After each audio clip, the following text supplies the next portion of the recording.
Hi all, I wanted to make a video about how to scale your rental portfolio. So I started with a very cheap property, which is about £23,000 as described in previous videos. After 4 years, the price of this property quadrupled to £90,000.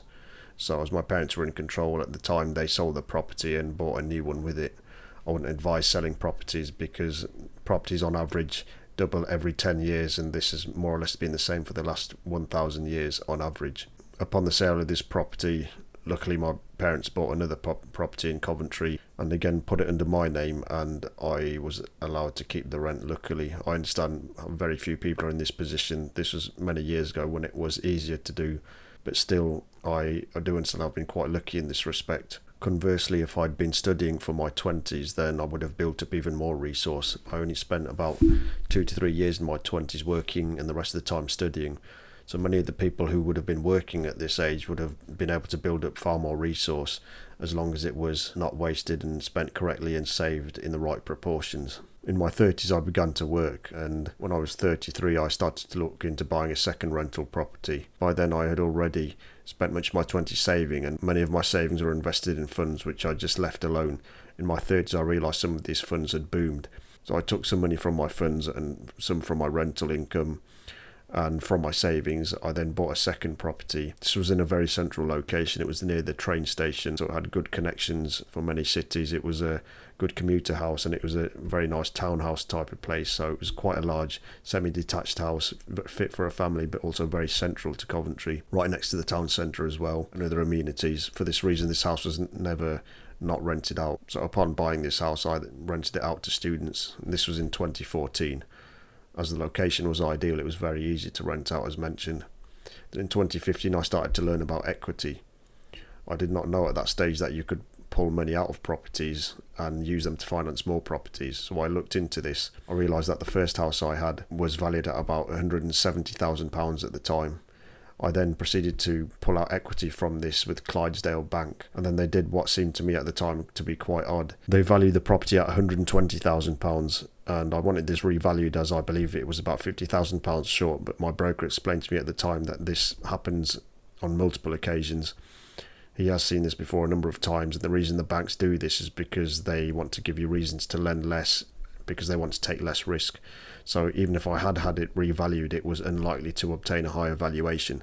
I had to accept the valuation, and then I was able to pull out many tens of thousands of pounds from this property. So in 2015 I bought one more property. By the start of 2015 my contract rate has gone up as well, so my day job was earning me better, and because I was living at home, able to save even more. So then from these combined rents I now had 3 properties in Coventry, well established and were of good quality. 2 of them were new builds, one was more traditional, but they were basically solid houses and were renting well. And then by 2016 I had decided to expand on my portfolio more. So the equity that I'd pulled out from my first house, some of this was still in my savings, and due to my earnings and savings and not wasting money, in 2016 I bought 3 more properties. Because I had money for years that was left in funds, I managed to close down this funding account, and there was about 50,000 or more in that account, and I again used this for my property purchases in 2016. So by the end of 2016 I had about 5 properties, and I could have lived off these from then. But as I like to seize opportunity, I kept contracting. By then I was quite established in the field of data science, and I was getting good experience. Towards the end of 2016 I got a very high paying contract. This was my first of the very high paying contracts, and although I could have just lived off property or used the money to enjoy myself, I just kept building. So towards the end of 2016 I got this new job, and then I moved to Milton Keynes. I quickly decided to buy a flat when I was there, and it was basically the first flat we saw, and the agency pushed us to buy it, and we got the mortgage via the agency as well. I later learned this was not a good thing to do.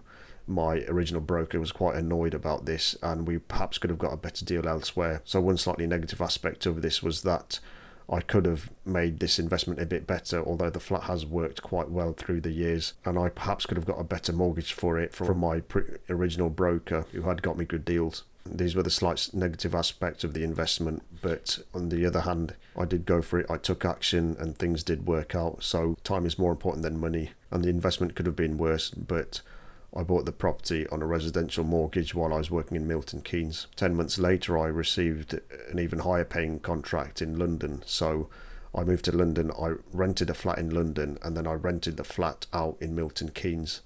This was put on a consent to let. So in many cases, you can have a residential mortgage, but you are allowed to rent this out to tenants as long as the bank gives you permission, or as long as the lender gives you permission. At that time, I was working in London. I didn't think it was a good idea to buy in London. Although since then I've learned that it probably would have been a good idea, because there has been much capital appreciation since then. My intentions at the time were to earn on a high contracting rate in London, combine this with the rents from my rental property, which were now numbering about 7, and then use this to buy a property in Coventry where they're cheaper and proportionally you get higher rent. I kept contracting in London from 2017 to 2019, all the while living in cheap accommodations that were close to work. I wanted to minimise my commuting time, and I wanted a very efficient way of getting to work and back while accumulating resource. And during this time I kept buying properties. So in 2018 I believe I bought 2 more properties. In 2019 I bought 1 more.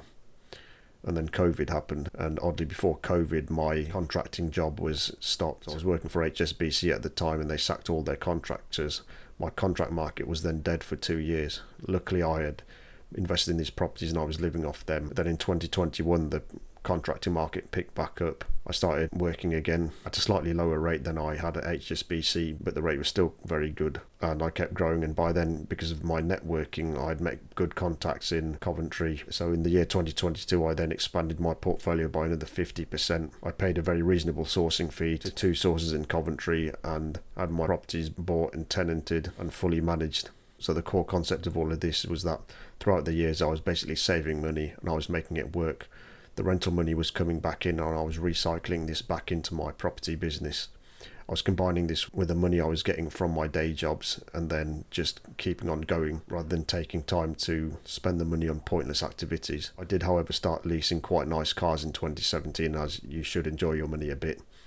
But the lease for this car, for example, was a very small proportion of the amount of money I was earning at the time. So as long as you're spending money on things in a reasonable way, it's fine to enjoy things.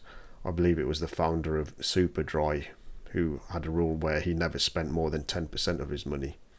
This way he was able to scale Superdry into a huge empire. So I was trying to follow the same core concepts, and I think I do that naturally anyway. Then in 2023 I bought 2 more properties. But I noticed at the time the market was extremely slow. One property took 6 months to buy, another one took 8 months to buy. Now I'm in the position where I can buy another one, but I'm investigating other opportunities and biding my time. As when I last experienced the property purchase process, it did take a long time to buy a property, which was slightly annoying, but overall the process is still working, and perhaps I'll buy another one now or search for a joint venture opportunity. But basically, in a nutshell, this is how I expanded my property portfolio from 1 to 18 properties I have today. Thanks for listening. See you next time.